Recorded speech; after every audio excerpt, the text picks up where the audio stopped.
mysteries in store. A hero whose mission is to learn and explore. He's daring and caring and oh so much more. It's Brigsby Bear. Hello and welcome to Staff Picks, the podcast for movie nerds by movie nerds.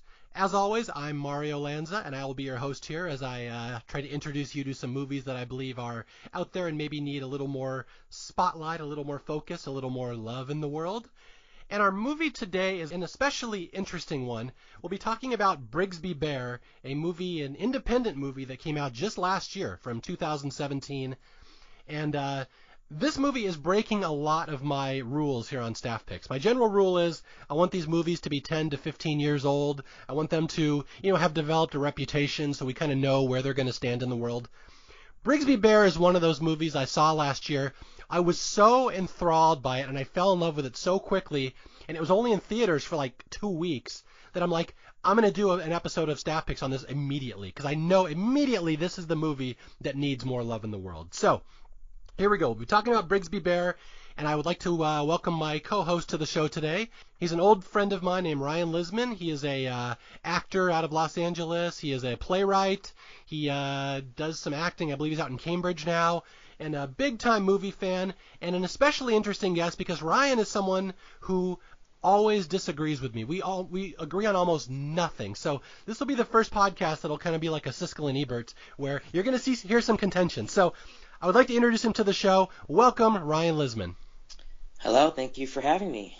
Are you excited to join me on my first ever argumentative episode of Staff Picks? Oh, yeah. Yeah, I think it's going to be really interesting. There's a lot of juicy stuff to talk about, and you know me that I love to debate. Mm-hmm. I mean, I don't think we're going to be debating much. I think I'm curious to see very much where it sounds like we have a lot of similar loves for the film, and I'm very curious to see where it slightly diverts, and I think it sounds like we have somewhat different interpretations about what the film means, and I'm really excited to talk about it because that's my favorite thing about art is talking about the subjectivity.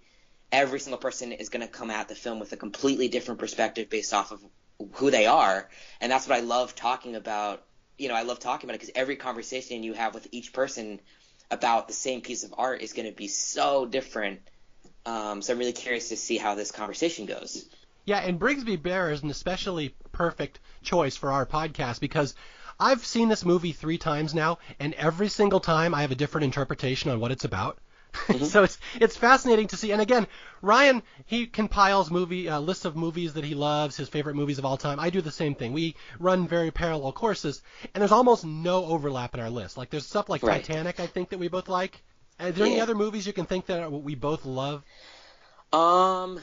I mean, well, the thing is with my list, I do tend to focus a little bit more on dramas. Right now, my real focus is looking at films widely considered the best, foreign and American. And, it's interesting because when I was, in high school and before that, I did really enjoy comedies. And it's not that I don't. I still really do enjoy them. I think it's just, there's such a limited time.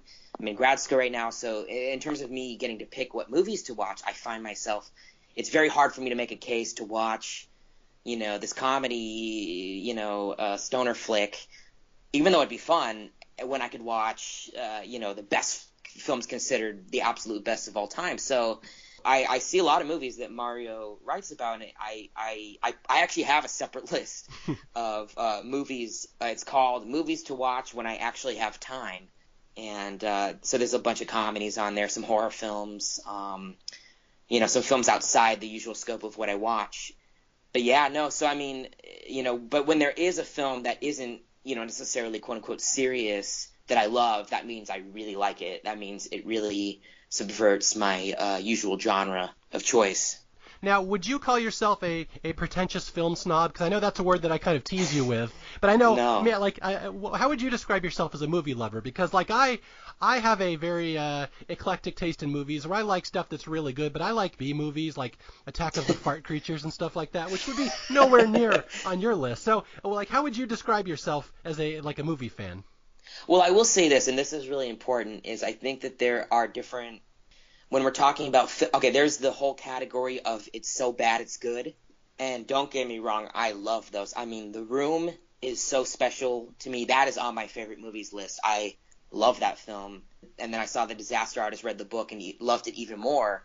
And stuff by Ed Wood, I enjoy it. I would say I don't necessarily call myself a pretentious film snob, but then again, I don't think that anyone who would be considered one would admit that they are one.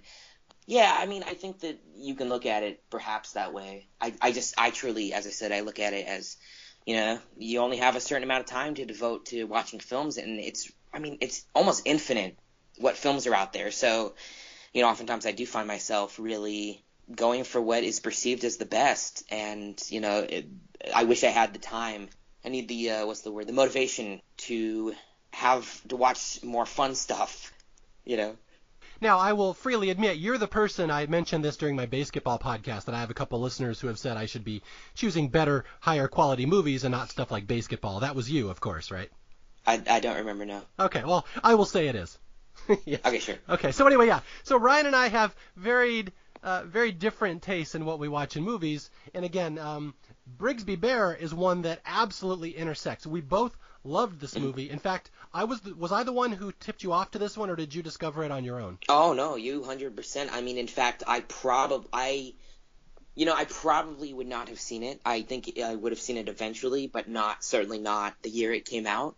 I mean, no one was talking about it. In fact, I don't know really anyone who's seen the film besides people, yourself or other people that you've recommended it to. I didn't see a single movie theater that it was playing at. I mean, that's why it's important to talk about these films that, certainly don't get a lot of love and don't get that attention. I mean, it's hard when you're not a major studio film that, is out there across the country. It's really hard to get your name out there to compete.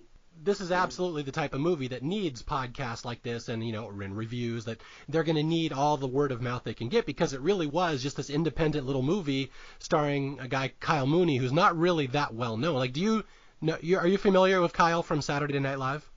Well, yeah. I mean, I'm a huge Saturday Night Live fan, so I'm very familiar with Kyle and Beck Bennett. And, I know the writers of the movie and the directors are also on the writing staff of SNL, so that was another reason I was interested in watching it. And you can kind of feel the slight Kyle Mooney, I'm sure we'll get into it, but Kyle Mooney and Beck Bennett kind of have their very specific niche of comedy, which I mostly like. It's very weird.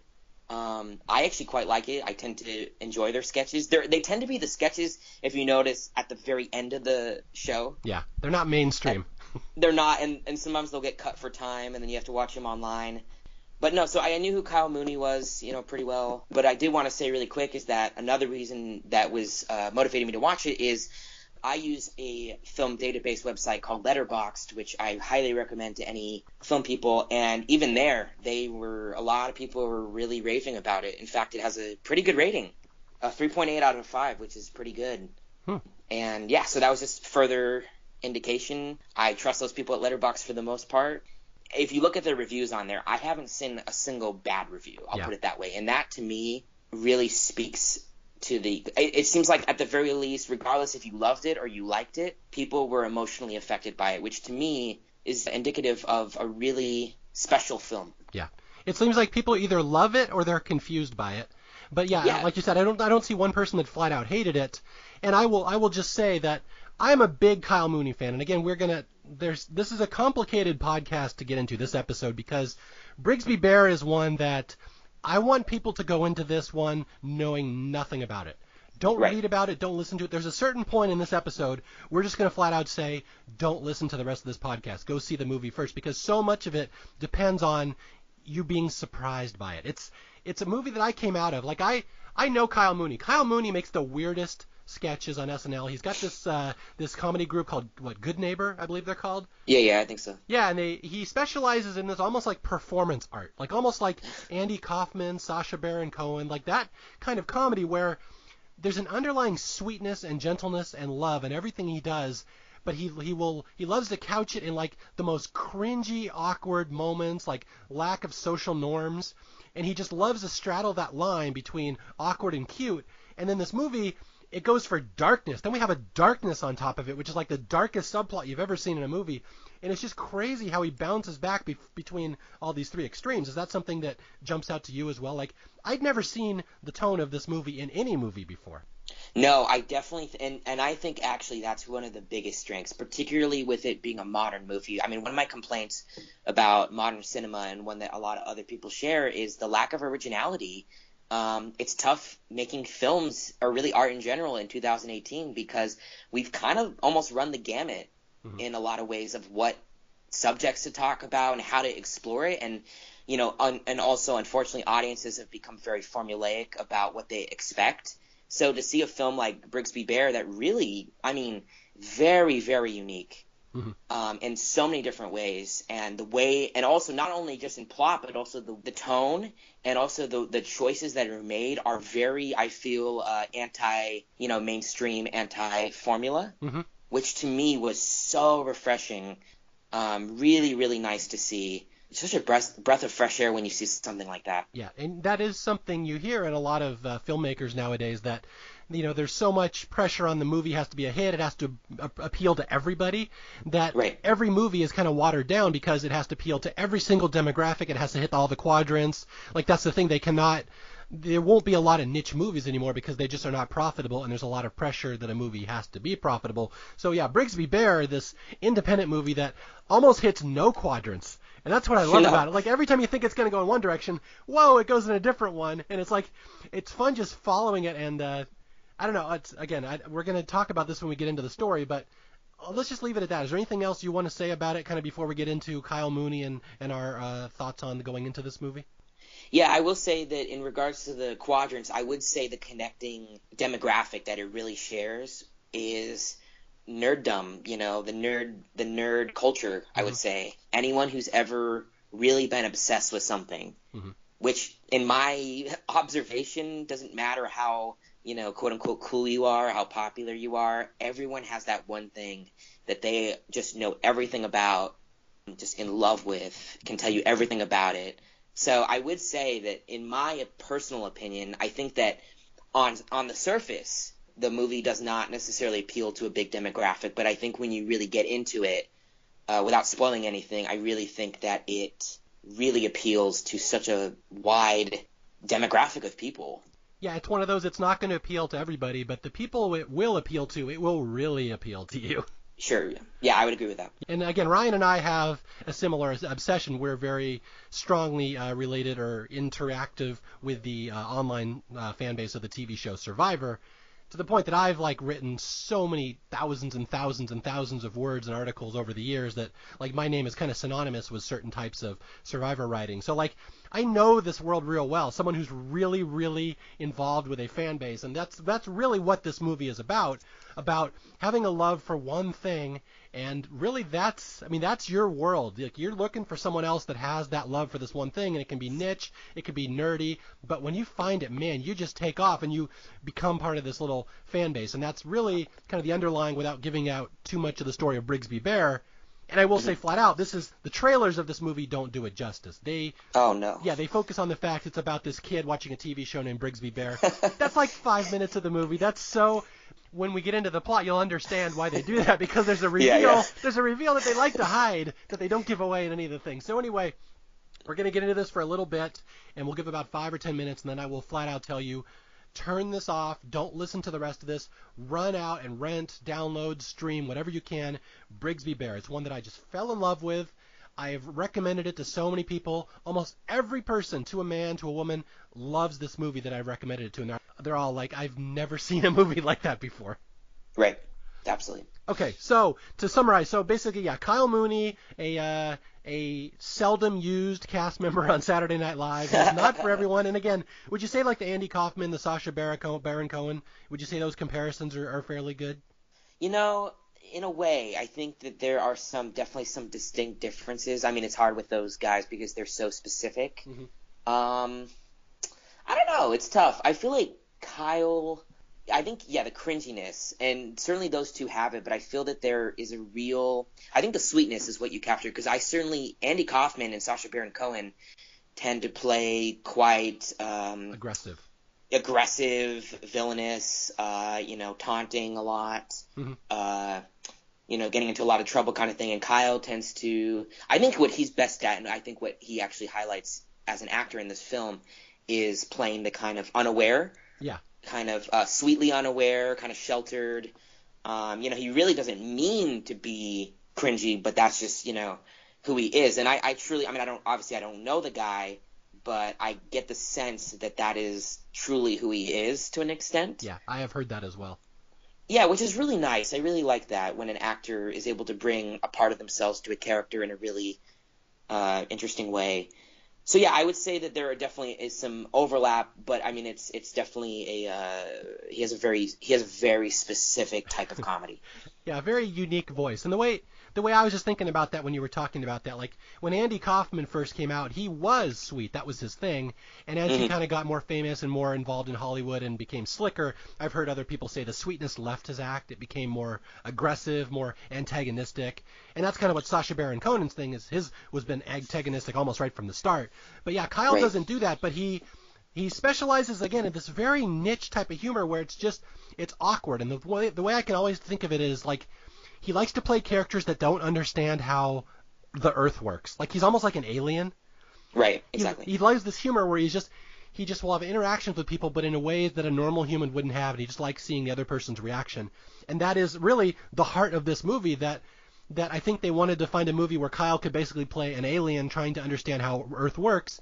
And they're like, well, let's find another way to do it where he's not an alien. Let's have someone who's just never been in the world before. So that's really, they kind of found a way around that, I think.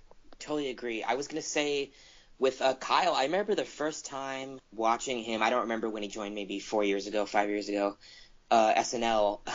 He has this really weird thing. I don't know if I'm sure you've noticed it, but it seems like he has a really hard time with the cue cards. I don't know if that's intentional. I have a feeling it might, but you know what I mean? Where it looks like you can see him trying to read the cue cards. Which it's really weird. And he always looks like he's kind of squinting to read it. And it produces this really odd effect. Every time I see him in a sketch, it's just like, who is this guy? He's so weird. I mean, and I've seen a good portion of the SNL seasons, and I've never seen a performer that was so. I mean, there's been a lot of weird ones. I mean, yeah, he's just but unique. Never one. Yeah, because like I was just thinking about Will Ferrell was always weird, and various other people are weird. John Belushi, they're just always wacky. But I don't get the sense that they're actually weird people. They always had that coolness to them. I feel like where you could go to the bar and they would be totally fine socializing. You do with Kyle, I feel like he would have a tough time. Yeah, I mean, Kyle, as a nerd myself, fellow nerd growing up, I see obviously a lot of that in Kyle. I'm sure he had an odd childhood with some odd interests and hobbies. And yeah, the thing as a performer on SNL, like Saturday Night Live is not really the best place for him because he doesn't go for the laugh. And I think that's the one thing that a lot of people I've seen criticism of him on SNL. They're like, well, he's not funny. I'm like, well, he's not necessarily trying to be funny all the time. And that's the thing. Like, he's got this great character for anybody who wants a little more Kyle Mooney. Go look at some of his work as a stand-up comic named Bruce Chandling. And basically, Kyle plays the worst, most uncomfortable stand-up comic ever, where the jokes will just bomb on purpose, and he will slowly go into a spiral of depression throughout the act as it gets worse and worse, and you start to learn more about his psyche and how tortured he is. And it's the weirdest little piece of performance art. And again, that's not really meant for SNL, but I don't know where it's really meant for. And again, that's the spirit of this movie. You're going to be caught off guard. You're not going to see where it's going. It's going to be insanely dark in some of these storylines and plots, but underlying it's so sweet, and this movie itself is just so uncynical. And that's the thing that really always jumps out at me. Like, there's not a mean-spirited person in this movie. There's not a villain. There could be a villain based on the story, but they're not. They make them sweet, and they make everything nice. And it's just, we're just not used to seeing characters in movies like that anymore. No, exactly. I think you really touched on and how unique it is to not have an antagonist. That is incredibly rare. Again, because of the formula, audiences really like. Audiences, I mean, I don't agree with this. I actually think that this is something the producers of Hollywood really try and put into the system of, they think that audiences need to be spoon-fed. Who's the protagonist? Who's the antagonist? What are their objectives? what's the plot? There needs to be a very clear beginning, middle, end. And, no, they don't need that. My experience is that audiences tend to be a lot smarter than you give them credit for. They'll put the pieces together, and also they're going to have opinions about it. And I think what's really cool about this film is it really does allow a lot of subjectivity, as I mentioned. And that to me is really important, because when you're able as an audience member to form your own subjective opinion about a piece of art, you have such a greater connection to it, because in a way it feels very personal to you that perhaps a film that is more spoon-feeding you the objective stuff, it's not as, I don't know, it just doesn't feel as personal.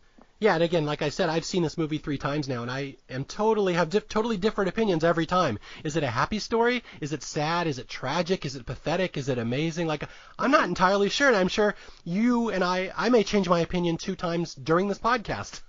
I've seen it twice now. I rewatched it recently. Actually, really quick, the first time I watched it actually was on a plane. coming here to Cambridge, Massachusetts from LA. It's a 6-hour flight, and I almost never watch movies on the plane because the audio sucks.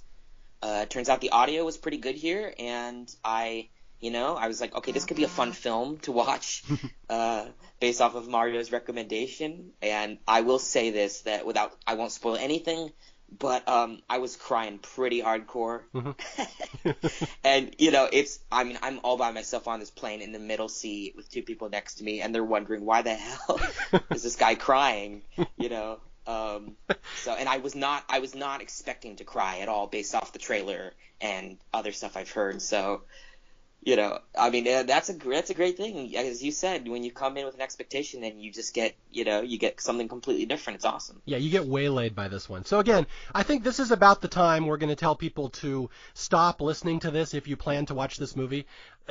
Because I feel like I will do this movie an injustice by giving it away for you. And you need to experience this one. And again, I walked into it with no expectations, and I know Kyle Mooney, so I kind of know what I'm going to get. And this movie really hit me upside the head. I'm like, wow.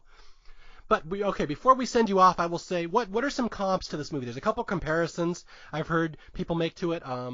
It's kind of like the Truman Show. I've heard it's kind of like the movie Room. Yeah, the only thing that really, those two are, I think, good, quite different.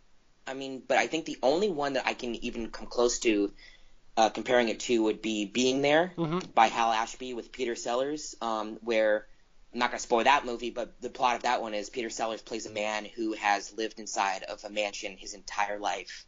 He's about 50, 60 years old, and he has to go out into the world, and he has been raised on television. So all he knows about life is via television. Mm-hmm. And I won't, so that's really the only comparison. The characters in a way are a little bit similar, and there's kind of a similar theme about when all you know of the world is one thing. Mm-hmm. There's that. But yeah, even then, very different tone. Being There is a lot more dramatic, I would say.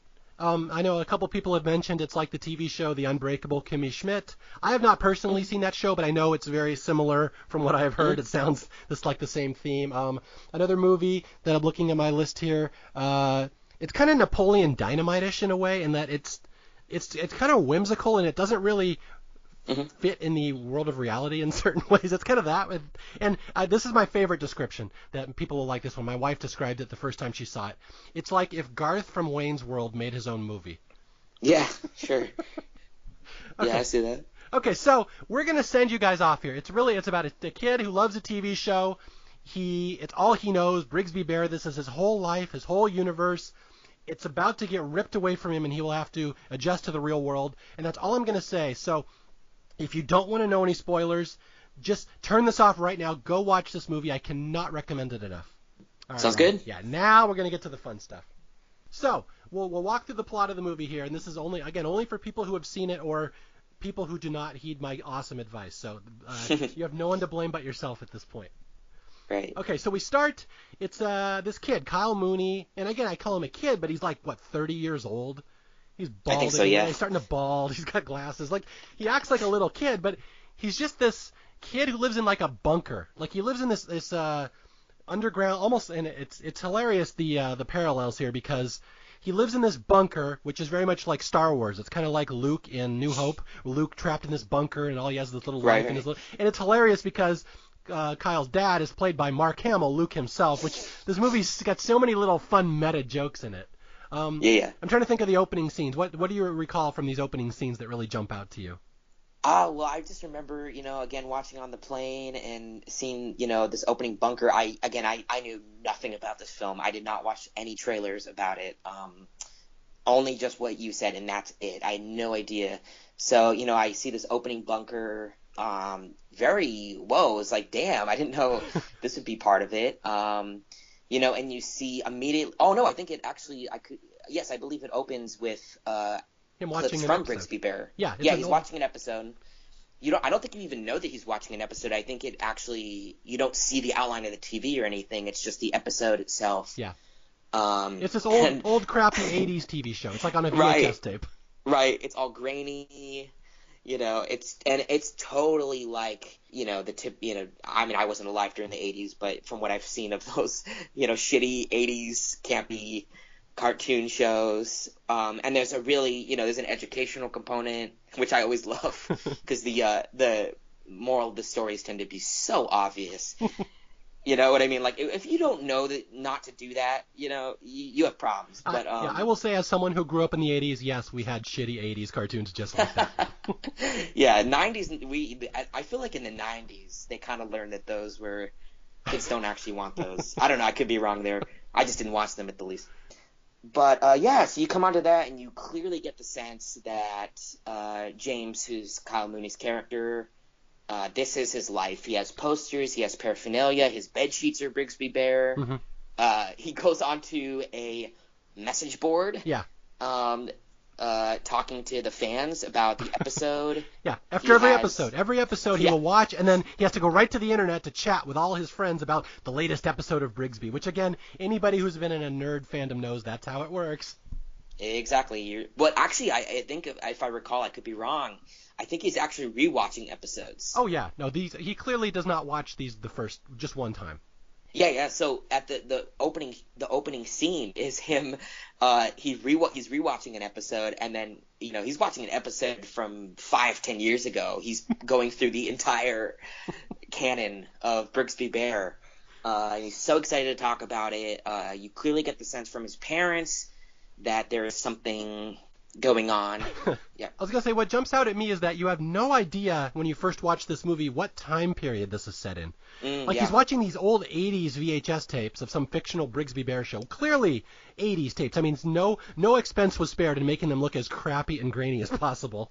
And then, they live in a bunker, and they have to wear gas masks to go outside, and they do this weird handshake.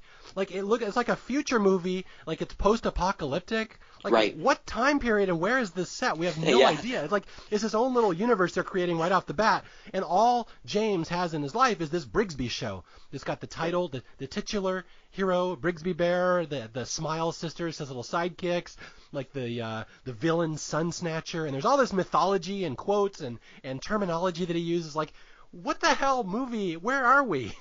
Yeah, no, exactly. I had no idea. Yeah, my first thought was post-apocalyptic, but the only thing that was kept safe was the Brigsby Bear tapes.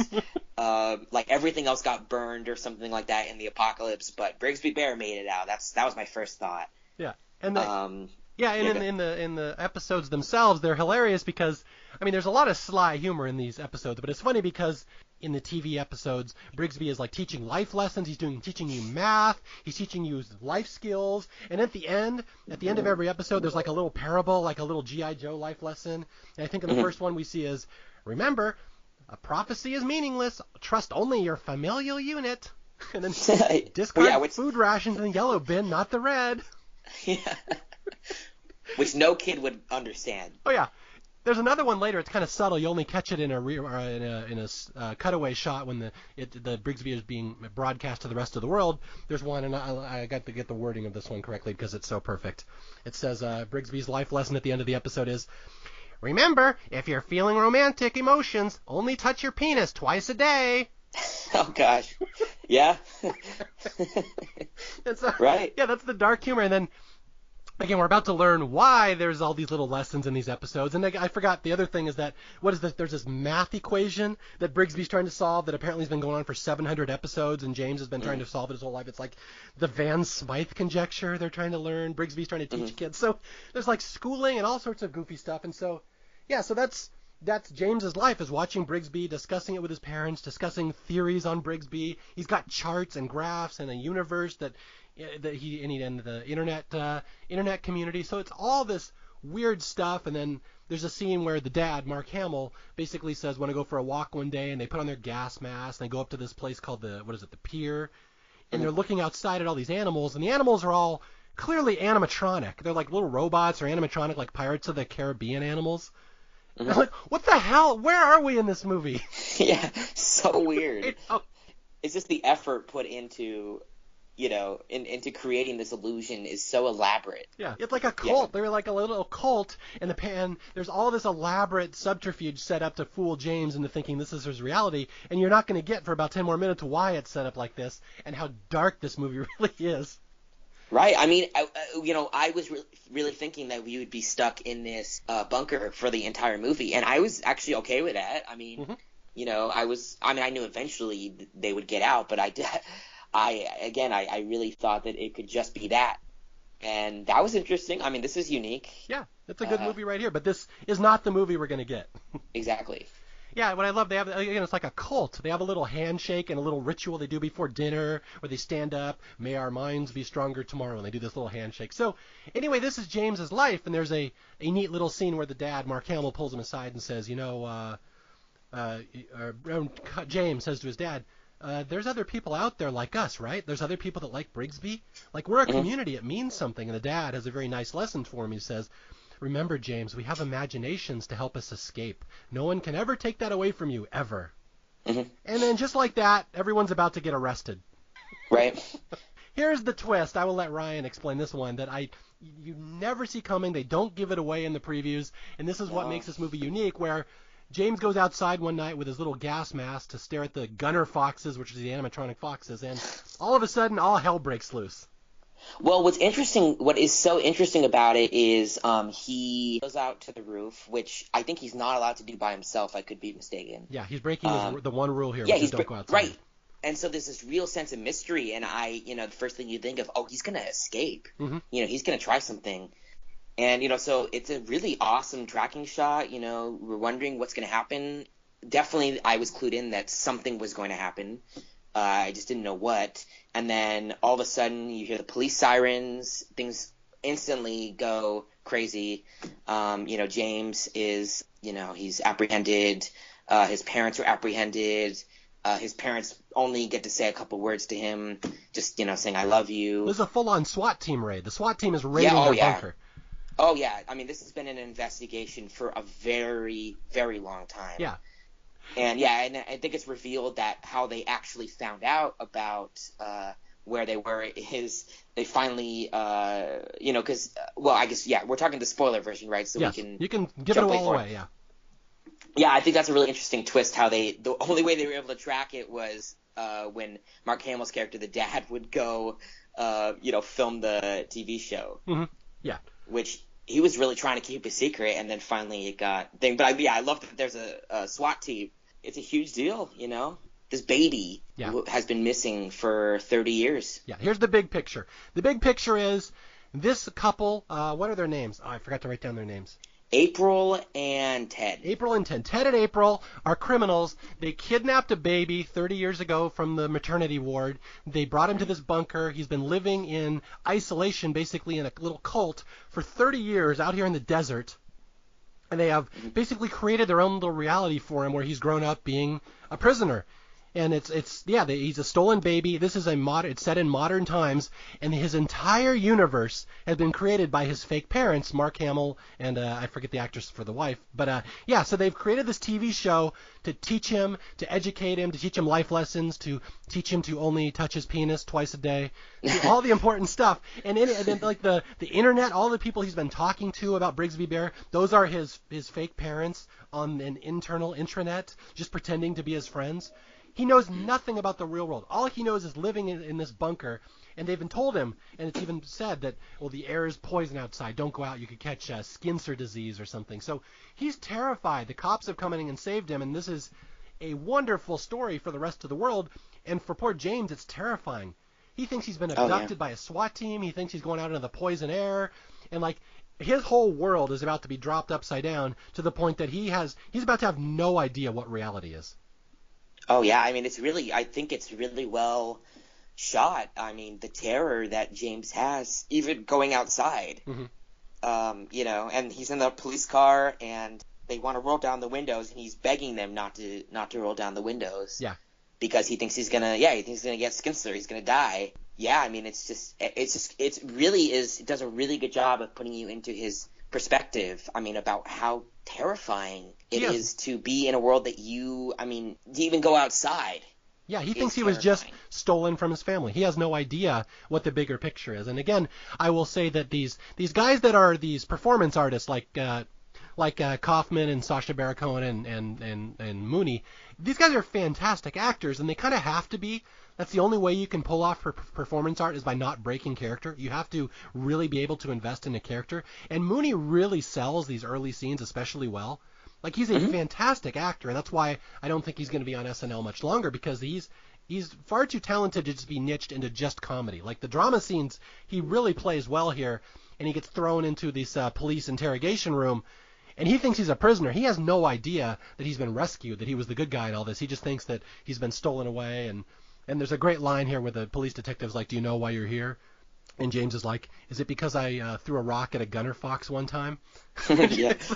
He's so earnest and so sincere in the way he delivers these lines. He doesn't really get the big picture. And so, yeah, the detective's trying to explain what happened to him without flat out saying, everything you know is wrong. Your parents are horrible criminals who abducted you from a maternity ward. And this is my personal favorite line in the movie where I know you're going to laugh before I finish this one. And again, the awkward, dark humor in this movie is something you have to see to believe, where the detective is like, did they ever touch you? And James just kind of lowers his head. He's like, yeah. And the detective's nodding his head like, I know, you can trust me, son. And James is like, sometimes they did this. And he reaches out and he like does a little handshake. Yeah. He's like, sometimes they would do this and touch my hand. And they'd say, great job in your studies, James. We love you. And the whole scene is played so straight, and you don't know whether to laugh at that or just, oh my God, they went for the touching the kid joke. I love it. No, it's just I just love the earnest humor, because as you said, I think what it does as an audience member is, as a viewer, it creates this dichotomous reaction, as you said, of you want to laugh, you want to cringe. It's so awkward. You can feel your body tensing up because of how uncomfortable it is. Yeah. Yet, I think that dark comedy like that is so effective because it does so many interesting things to your body. It just really makes you feel all weird, and I love it. I was going to say, it's one of those jokes that makes your sphincter pucker up. Like, I shouldn't be laughing at that one. Oh, God, yeah, And I love in that scene, in general, I love during this whole section, the police officer and the whole team's faces whenever he says this awkward thing, like, what the hell? And there's a great blunt joke, and this is every single review I've read of Brigsby points out this joke, just how stupid it is, but it works, where the detective looks at his shirt, and he tells James, well, what's that? And James just kind of gets this look on his face like, how could you not know what that is? And James is like, yeah, it's Brigsby. And you pan down, and the shirt literally just says Brigsby with the caption, it's Brigsby under it. So, like, he literally just spells out the caption of his shirt. Yeah. It always makes me laugh. Yeah, I love that. Yeah, so James is introduced to this new world where he's given a Coke for the first time. He's never had one before. He's confused why there's no gunner foxes out here, why nobody has skin sore from all the poison gas. And then he meets his real parents, the ones he was abducted from 30 years ago, and he has no clue who these people are. Like, they're just strangers to him. He gets to meet his sister, Aubrey. And yeah, there's a scene where James comes out of the police station, and like there's this horde of media. All these reporters want to come talk to him, and like they're interviewing him. And because again, this is, if you theoretically think about it, this was the biggest news story in America at the time. This kid got Right. found, and so they're pointing microphones at him. And there's just a little subtle thing that I love, that James doesn't know how a microphone works.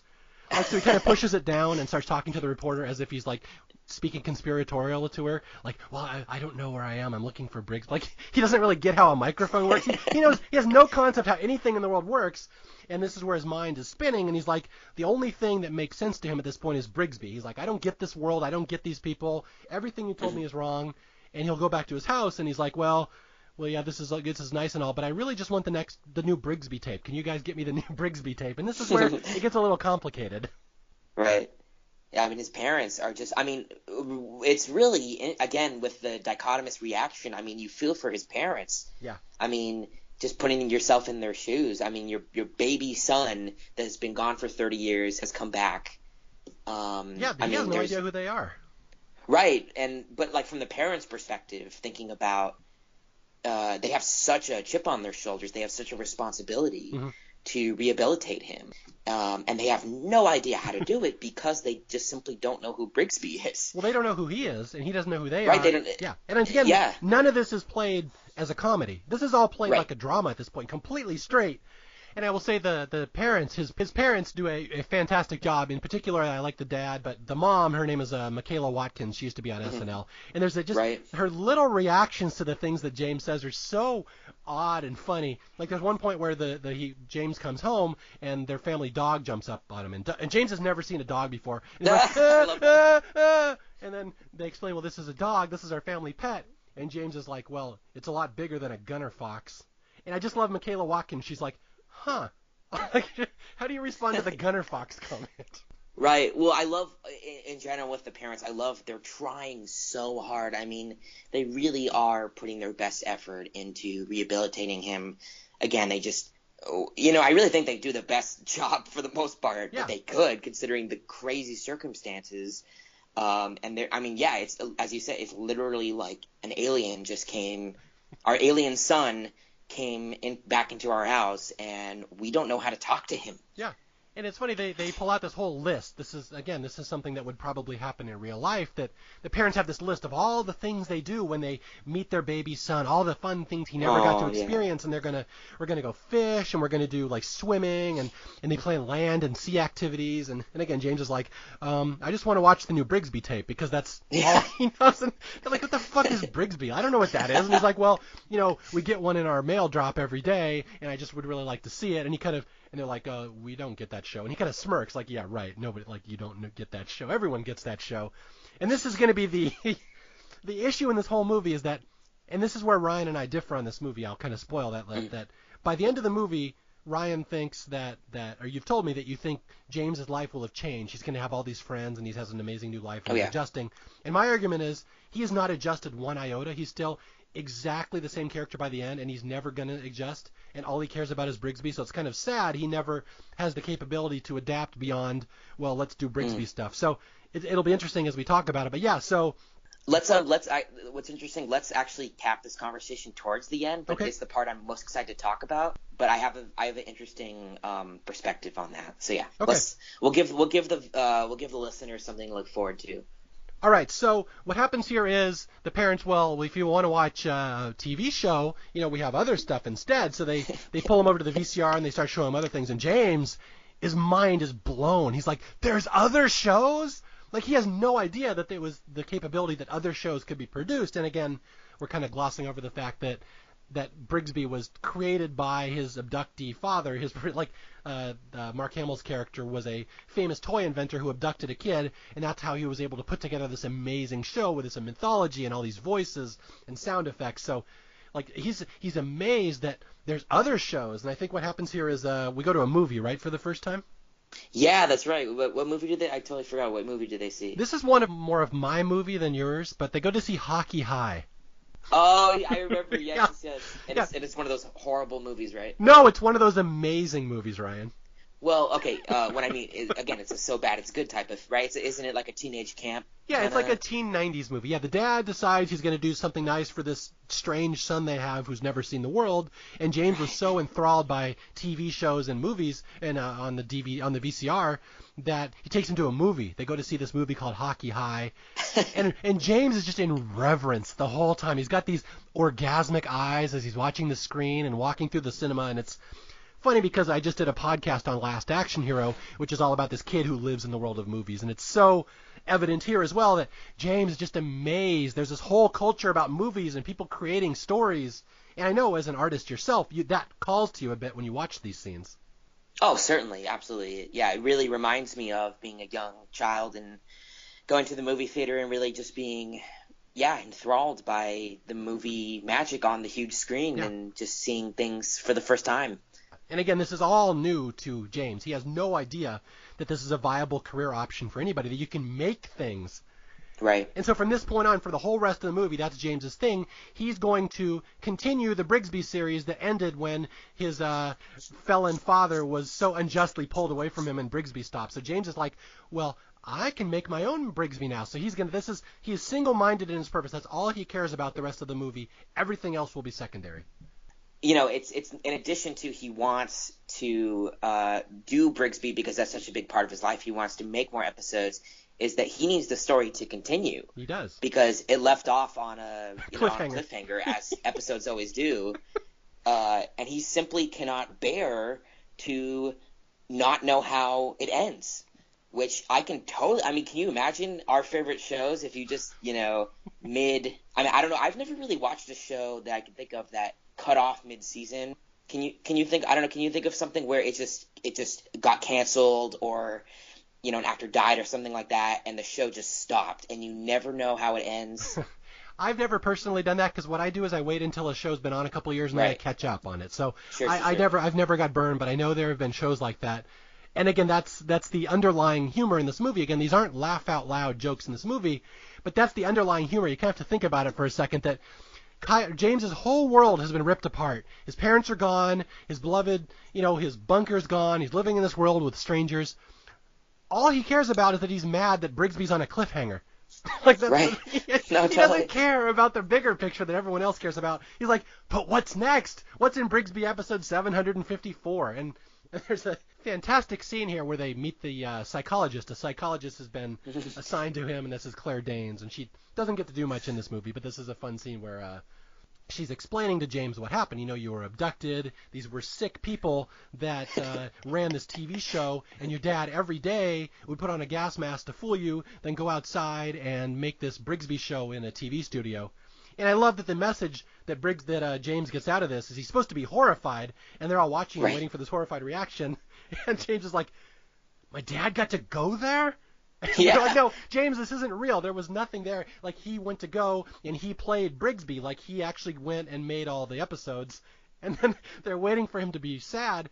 And James, of course, busts out a, yes, my dad, my old dad, he knew Brigsby. And they're like, no, that's not the lesson here. Well, my favorite part about that is, one, I love that as psychologists tend to do, she's talking so sensitively. Mm-hmm. She's like, James, there's something we need to talk about. She's talking very slowly, and then I love that after, as you said, like waiting for the reaction, everyone's looking dead at him. And there's a good, I want to say 8 seconds of silence.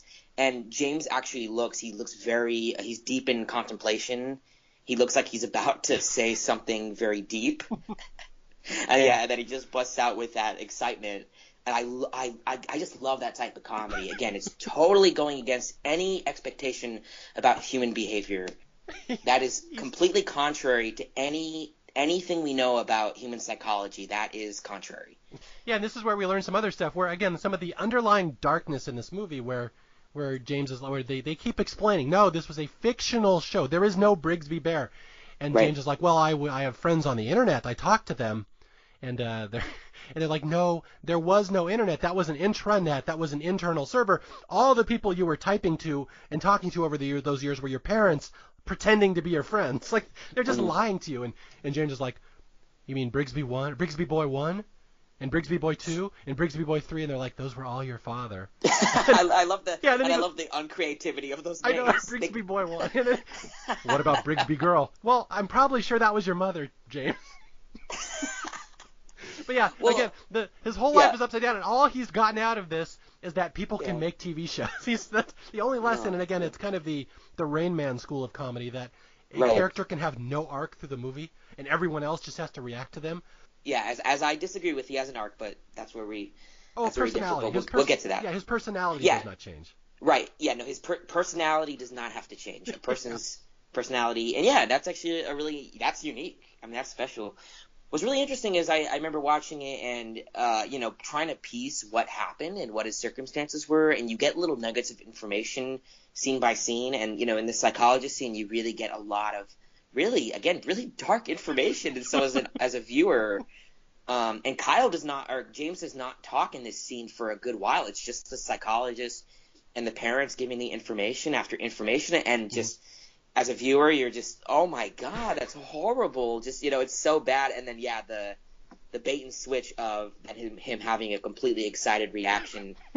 Such an interesting emotional experience internally. Yeah, it's in a different scene, but it kind of follows the logic of this scene where later in the movie, James is going to meet a girl, and she's going to say, hey, have you ever been with a girl before? And this is maybe the darkest line I have ever heard in a movie. And I think you know which one I'm going to say here.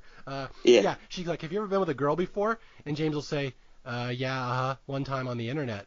And then he pauses and goes, but it was really just my first parents playing tricks on me. So his mom and his dad were cyber-sexing with him at some point. Oh God. Yeah, that's the darkness in this movie, and they don't linger on that. You just have to think about that for a second. Like, what the hell were these people doing to him? Well, what's so good is that, consistently with these really dark comedy lines, again, James says it so earnestly, and then typically the other character he's speaking to will just be stunned in silence. And it's great because as a viewer, you get that time to really piece it together, like, oh my God. Yeah, that one was his for parents. you. Yeah, his parents are sexting it. Okay. Just one time, though. I mean, in their defense, it says there was only one time that they cyber-sexed with him. I love it, man. Well, yeah, let's not gloss over the party scene in general. Okay, yeah, we'll get there. Okay. So what happens now is James is single-minded and focused. He does not really understand this world. He kind of grasps now that Brigsby was fake, even though he doesn't want it to be fake, and he's going to hop in and out of whether it was actually real or not. But anyway, he's decided he's going to make his own movie, and this is one of the wonderful little running gags in this movie where James doesn't know how to do anything, so he'll always go to Google. That is how James learns about the world. How do I make my own Brigsby movie? How do I come up with cool fight scenes? And then there's a little thing about he'll put thank you at the end, like he thanks Google. Like, how do I make cool explosions for a movie? Thank you, and that's his Google search. That's great. So clever. Okay, where are we? Yeah, so he starts storyboarding. His room is just within 2 days. It's covered with storyboards and ideas for his Brigsby movie. And the parents are like, you want to play basketball? And he's like, no, I have to do this. This is way more important. So they don't really get how they're going to relate to this poor kid. And well, it is kind of sad because his dad asks him. His dad is so eager to have his son and to be a dad, and he asks him if he wants to play basketball, and James kind of he kind of agrees to it, but doesn't really want to do it. And they play for a little bit, and after a couple baskets, he's like, can I go back to my room and make the movie? Yeah. And it's so sad, because you see the disappointment on the dad's face. He really wants. Yeah, he's trying. He really is. Yeah. He's trying his best. Although I have to say, the moment of physical comedy of Kyle Mooney trying to throw a basketball is one of the funniest things. He's like a wet, limp noodle. Like he can barely even get the ball over his head, let alone into the basket. He's like a piece of veal. He's never gone outside or done anything ever. Okay, so speaking of going outside, this is where James is going to go to his first party. It looks like his sister has been tasked. The parents have said, James is having a hard time fitting in. Why don't you take him to a party or something with your friends? So yeah, this is where James is going to start getting human lessons, where you basically watch other people and he just mimics them. Where James meets all these cool young people and he goes to a party and they're like, hey, you want a beer? And he's like, yes, I would like one of that. Like, he has no idea what a beer is. He just thinks it would be good that he should take one. And then there's a part at the party where James has this icebreaker where At one point, he's trying to think about something to have conversation with these teenagers. And again, James is like 30. He's a good 15 years older than these kids. And his icebreaker line is, "My parents stole me when I was a baby, but I still think they're pretty cool." Yeah, and all the kids are looking at each other through the sides of their eyes, like, what? Yeah, but this is why I think this movie is special, though, in that James goes to this party. He's clearly this freak. He's way older than everyone. They all know who he is from the news, but they're not mean to him and they don't mock him. And that's why I think this movie is so special, is that there's not really any mean-spirited cynicism in it. Like, they just take him at face value. They're like, hey, he's the guy from TV, and he's talking about Brigsby, and James starts talking to them about this Brigsby universe. That's the only thing he knows. And they think it's fascinating. Although I'm sure it's helped by the fact that they're all on ecstasy or pills or drunk at the time. But sooner or later, they are buying into his mythology, and they're like, "Oh, that's so cool! Tell us about the Sordis crystal." And James is like a pig rolling around in shit at this point. He's like, "Yeah, these white guys want to hear about Brigsby." So all of a sudden, it's this meshing of all these teens kind of humoring him and just playing along, and James loves it. Like, they want to hear his story. So this is like the first time he's really been happy. He's found kind of a peer group. Absolutely, yeah, and I love the relationship that he has with his friend Spencer. Really sweet relationship, and Spencer has been he really wants to be a filmmaker, and it's just amazing how, and Spencer is clearly, a cool guy. He's clearly someone who seems popular, not someone that you would ever expect to be friends with such an odd character like James. And I always love friendships that are very with two very different people and how they interact, and I think that their relationship is really sweet. Yeah, the actor who plays Spencer is good, and again, Spencer, this girl Meredith, and Aubrey, his sister, pretty soon they're all gonna kind of rally around James. They realize he's odd, and he likes having them around, and it's funny, you just see James imitating them. Like, they'll say something like, "Oh, that's dope as shit," and then James starts saying, "Oh, that's dope as shit," or "Hey, that's cool, bro," and he'll say, "Yeah, that's cool, bro." So pretty soon they're kind of rallying around him, and he's explaining, I'm making a movie, and they're all like, "Oh, can I be in it?" Just kind of humoring him, and he's like, "Yeah, you'll be in my movie, and you'll be in it." So it's like, it becomes this really cool thing where they're just going to accept his nerddom and go with it, and that's not a thing you would see in most movies like this. A lesser movie would turn it into a comedy where they mock him, and no one's going to mock James the entire rest of the movie. They will play it completely straight, and they root for him to succeed, and it's so cool here. It's so cool, yeah, and I think at this point, I believe the Detective Vogel, who I think is a really great character, starts coming in, and he does some pretty illegal stuff. Yeah, I think this character is awesome. I really appreciate. He was such I've never seen a character like him exactly. Yeah, this is Greg Kinnear. Greg Kinnear. Yeah, great. And, so what happens is that he actually goes into the evidence vault, which is super classified. Again, this is a huge case. And, when you have a huge case like this, it's very important that everything is kept very in line. And so the fact that he actually goes into the evidence vault, which is super illegal, and he gives James the props directly from the show, I just think, again, this detective who in any other movie would not be rooting for James, goes to such far lengths to help him out, is so heartwarming. It's so sweet. Yeah, it's really neat because, again, Detective Vogel, again, played by Greg Kinnear, is a failed actor. He used to act before he went into police work. And this comes up where James actually says something poignant. And again, James, single-minded. He has no ulterior motive at any point in this movie. He's just trying to make his movie. But he finds out that Detective Vogel used to act, and James just says, almost with the innocence of a child, he's like, it's very sad you don't get to do what's important to you. And Vogel kind of cracks. He kind of feels bad about that. And then I love that James is still selling this idea, I need to make a movie, and James is like, let me explain to you what I'm trying to do. Imagine there's a hero, only he's on the good side. And the detective's like, yeah, I kind of know how movies work. And James is like, but he's not on the bad side. He's a good guy, and he teaches lessons, and he teaches us how to be the best version of ourselves. And Vogel's like, yeah, I get it. So anyway, Vogel pities him. Vogel starts giving him the props. And this is where we get another one of my favorite scenes in the movie. There's so many little laugh-out-loud scenes. Again, it's not a straight comedy. I would say this is it's hard to say if this is a drama, a comedy, a fantasy, what it is really. I would call it, I like this classification a lot, I would call it a dark dramedy. I think it has some drama, and I think it has a good bit of dark comedy. Okay, that's fair, yeah. So we get the scene where Vogel goes to the house, and the parents are trying to dissuade James from doing all this Brigsby crap. But the detective shows up at the house with all these props that he's stolen from evidence to give to this poor kid. And I love this scene where, like, James is so excited, like, the sword is crystal. You got me, the sword is crystal. And the Orteb staff.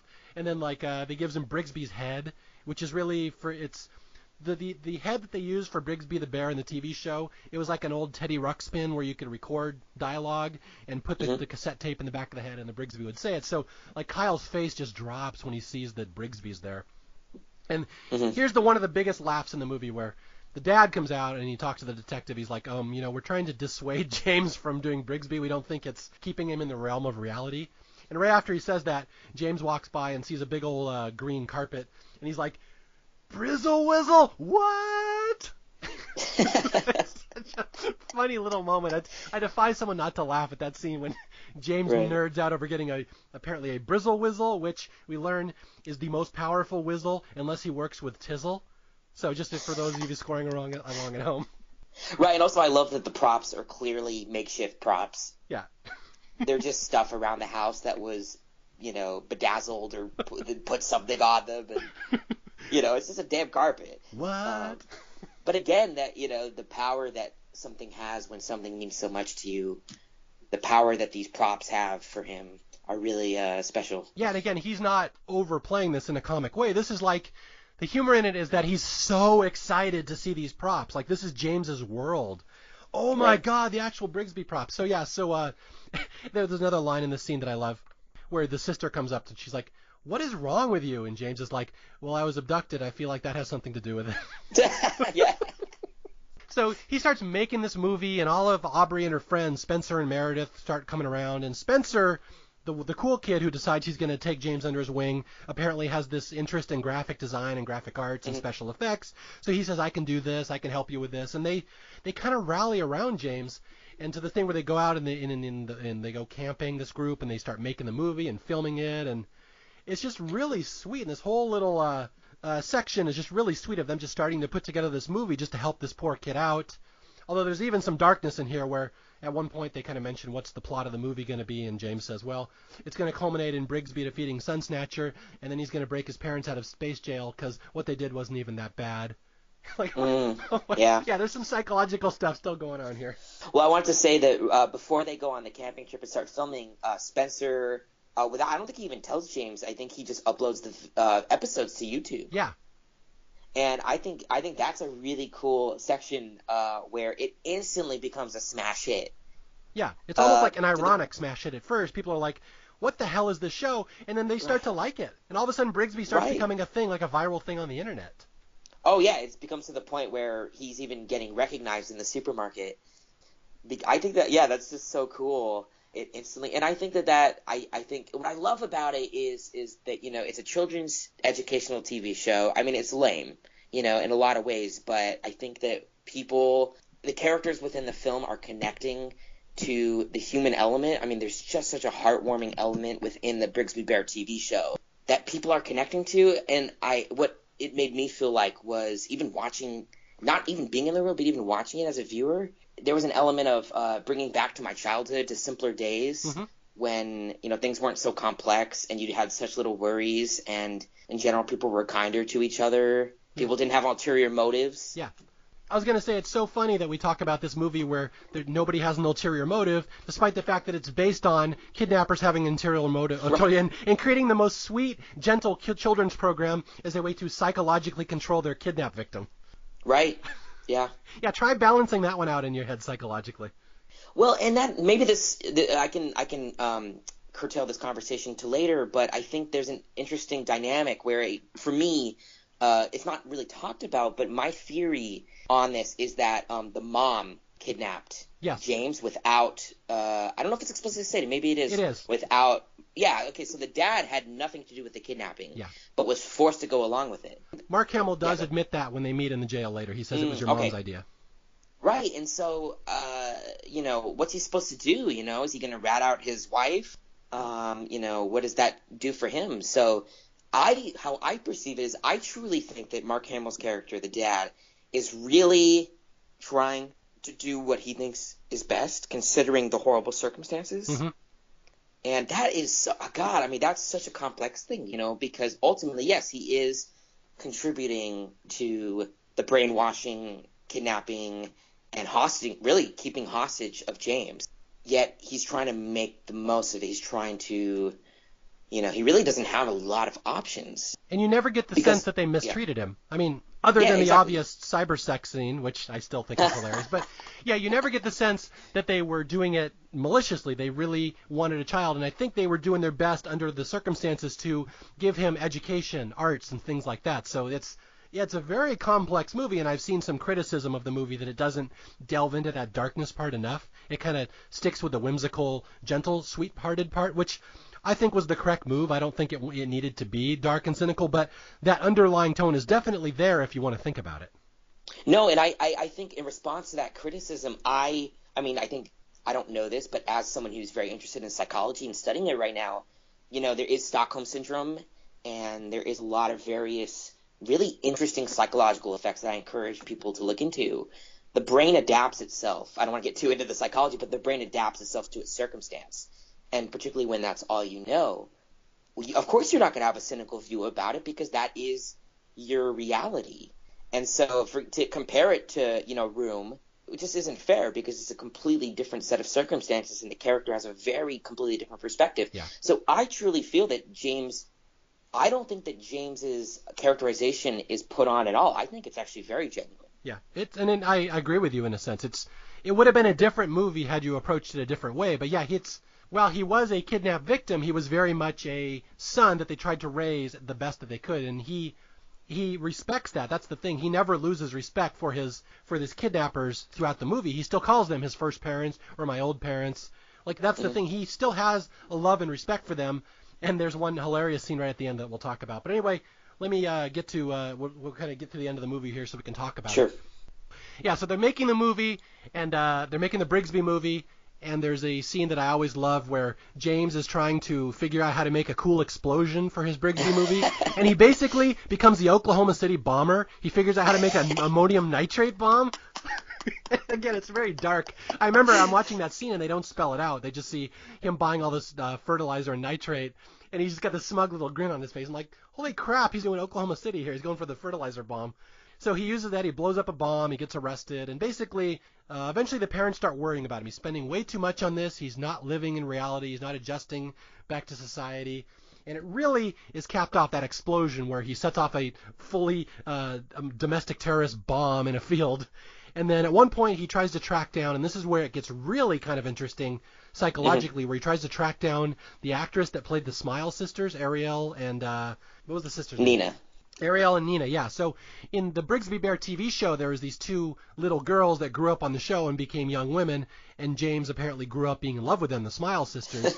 So he tries to track down this girl who was used in his propaganda video to brainwash him all these years, and this may be the best scene in the movie where he kind of tracks down this lady who she's a coffee shop waitress, and he's like talking with her, and it's clear he's not in the real world. He doesn't grasp that she's not Ariel and Nina Smiles, and she's just heartbroken for him. She's like, she cannot believe that she was roped all these years into putting on this TV show for a little kidnapped kid. She thought it was for public access. So it's a very Canadian public access. Canadian, of course, yeah. So it's a very heartbreaking, heart-wrenching scene between two really good actresses, and I wish I knew her name. She's a very well-respected indie actress, and she's so good in this. And just this scene where she has to read James's face, realizing that he doesn't get the difference between fantasy and reality. It's a very sad little scene, and he kind of ends by saying, I've been in love with you my whole life, and then the cops come and pull him off. They realize that he has been stalking her. So he basically gets sent off to a mental institution, and it's kind of sad, but it's like you can just see his struggle with reality is always going to be a problem here. He just doesn't get the big picture.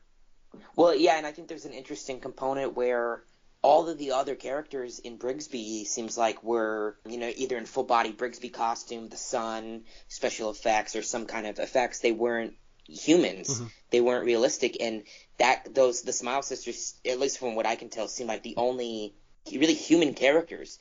So that was his view of humanity in a way. Yeah. That was the Smile Sisters were his connection of, besides his parents, of seeing humanity. And yeah, the fact that he fell in love with her.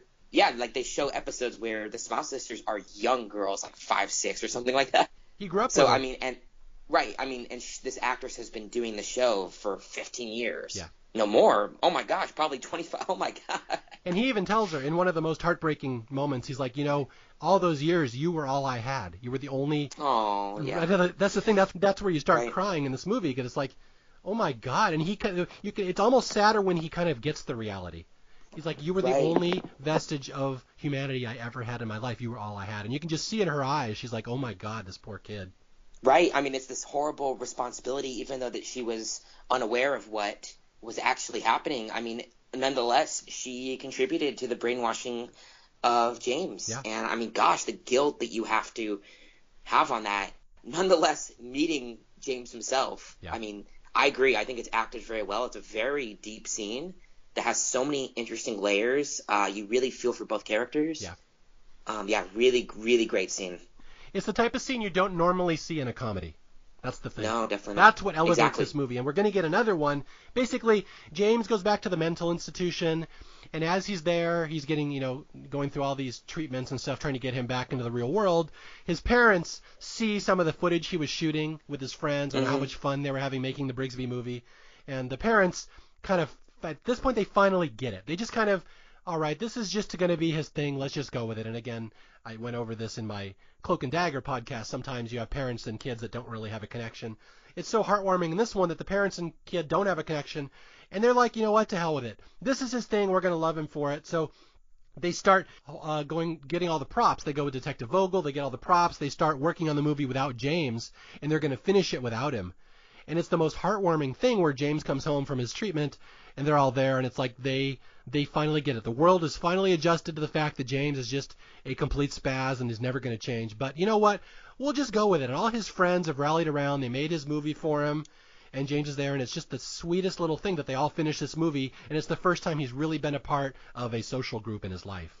Absolutely. I did want to say, I could be wrong, but doesn't he break out of the mental institution? He does. I kind of skipped over that part. He breaks out of the institution. He comes home. He sees that they have finished his movie, and he breaks back into the mental institution. But I kind of skipped over that's it. right. He breaks back in. Yeah, I was going to say, at the time, I was like, oh, my God, that's going to present a plot hole. Yeah. No, They do. It does work, yeah. So anyway, the movie's been finished, and James is going to have a big world premiere of this movie he made with his friends, the big Brigsby movie. And again, the internet has kind of latched onto the story that James's friend Spencer has uploaded all these episodes to the internet. So it's kind of a thing now. People know about this movie, and he gets a big turnout for his movie.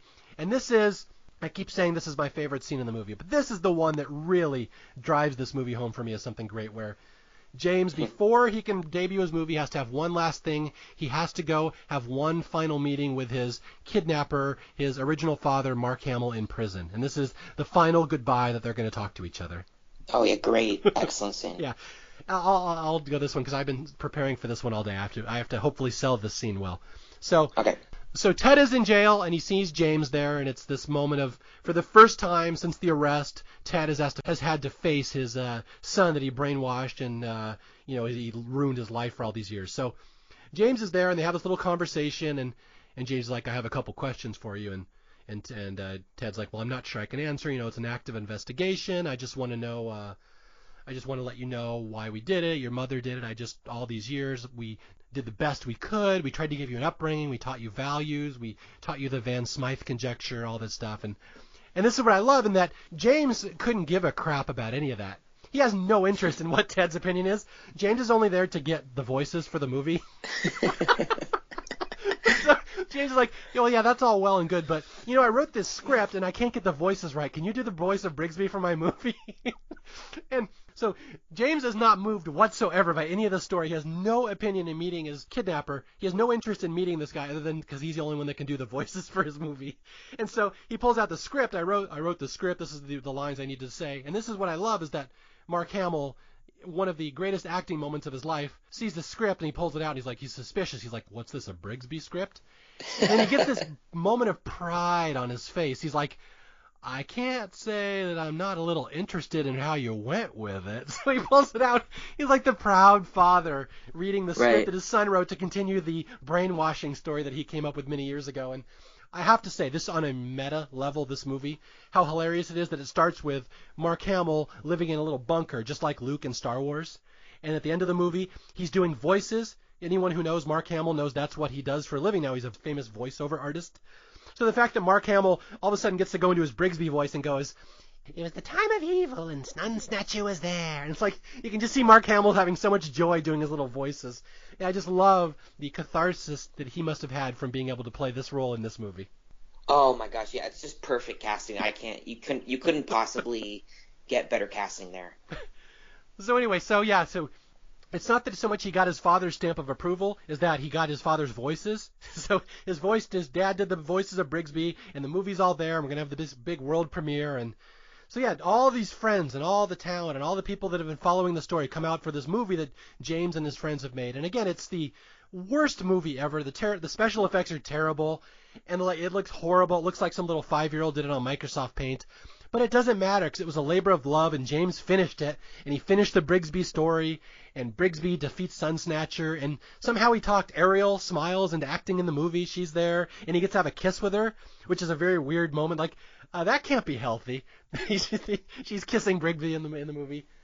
And Yeah. And I'll just say that before we get to the wrap-up here, there's a great line here where before the movie, James is he's kind of nervous that people are going to not like this movie. They're going to hate it. And he's in the bathroom vomiting. And so he's like in there puking, and his friend Spencer comes in, and James is like, well, what if they hate it? What if they don't like Brigsby? And really, this is the message of the movie. Spencer says, who cares?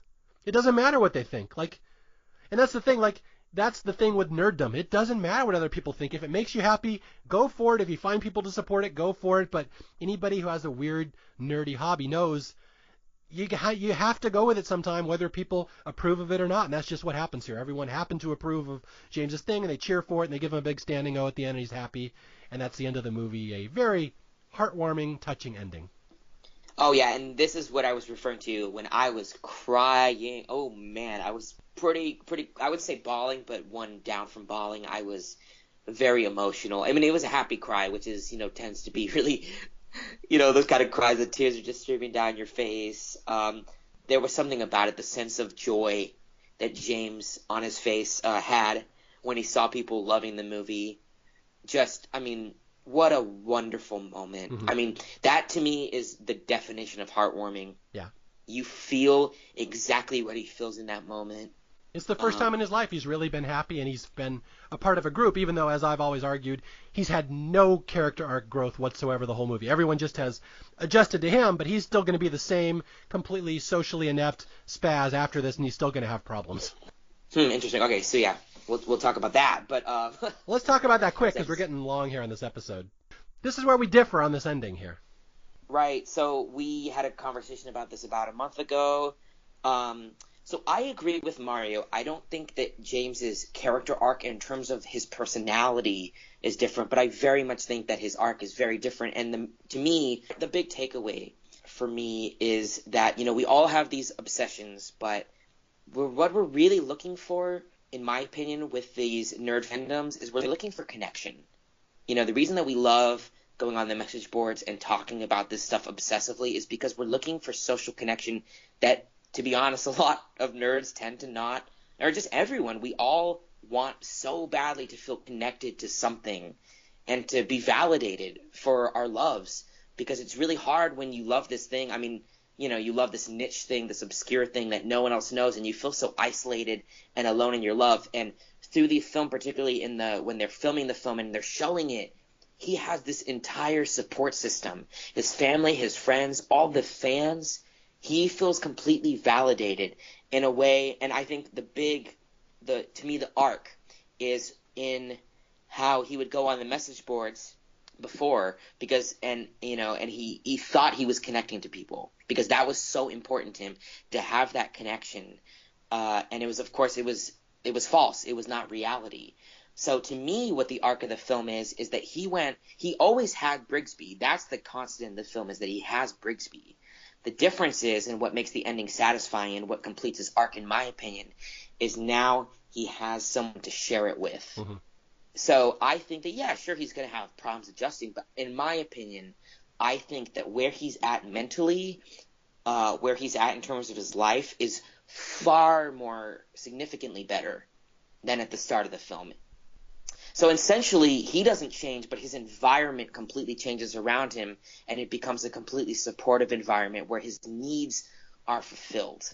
And I don't dispute that. I think that's absolutely correct. I think that's a fun way to look at the movie, and it's a very heartwarming. And if you come out of this movie with a big smile on your face and you think of it that way, I think that's fantastic. And that's what I think is so interesting about this movie, is that I don't think either you or I are 100% correct on this. You can look at this several ways. Like, I almost look at this like a Make-A-Wish kid. He got his big wish, and everything happened. He got his date at Disneyland, and now he's going to go back and he still has cancer, and he's probably going to die, which is kind of a dark.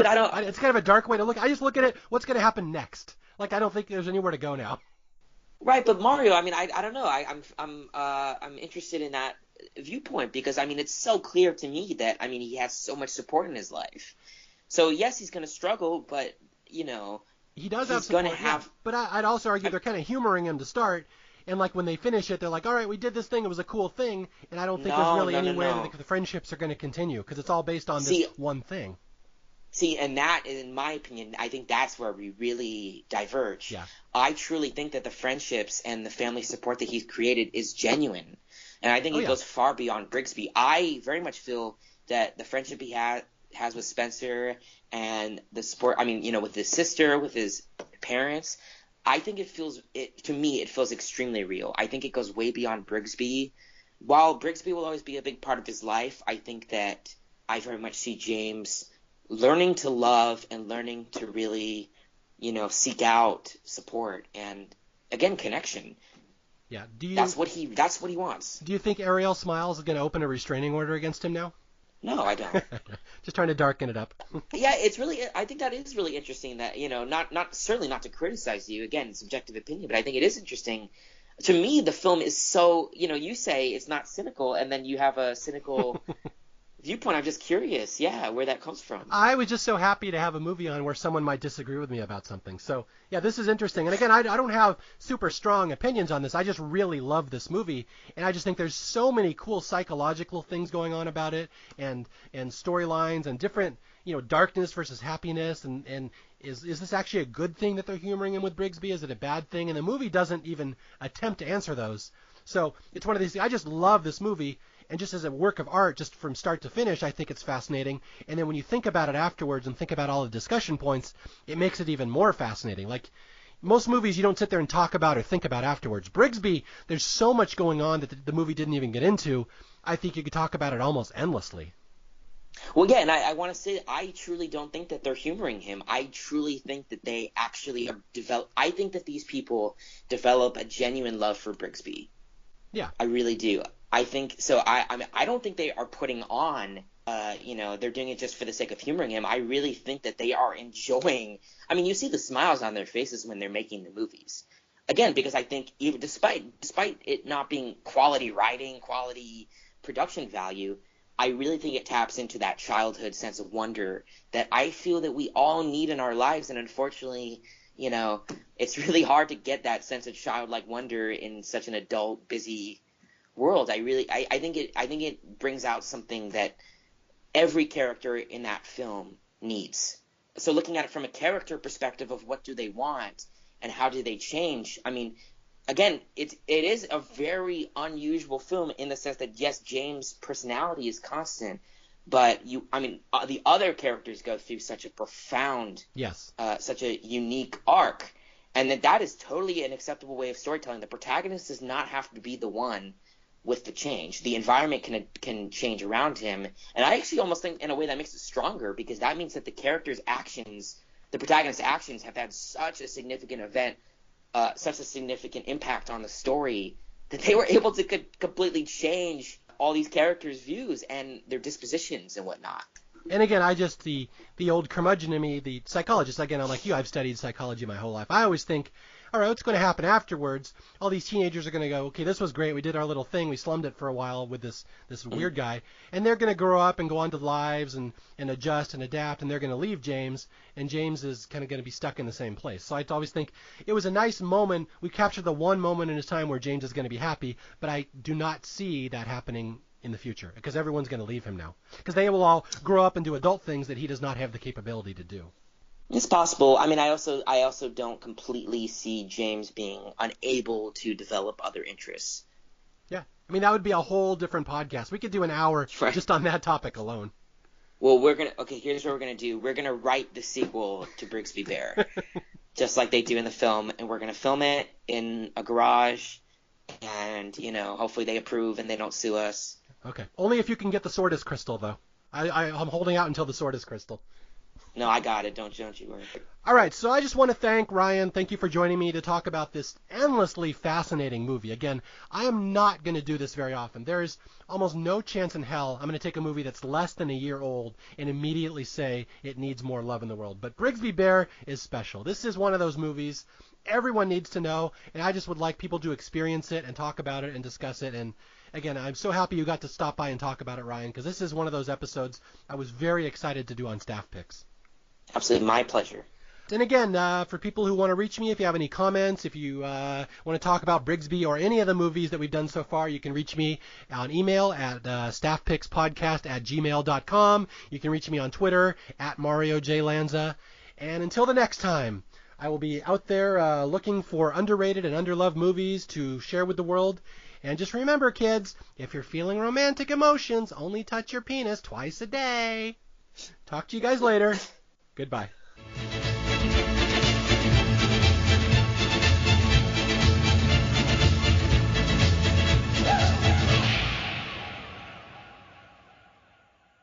Remember, it's okay to question the world around you, but you probably won't find the answers you're looking for. Bye!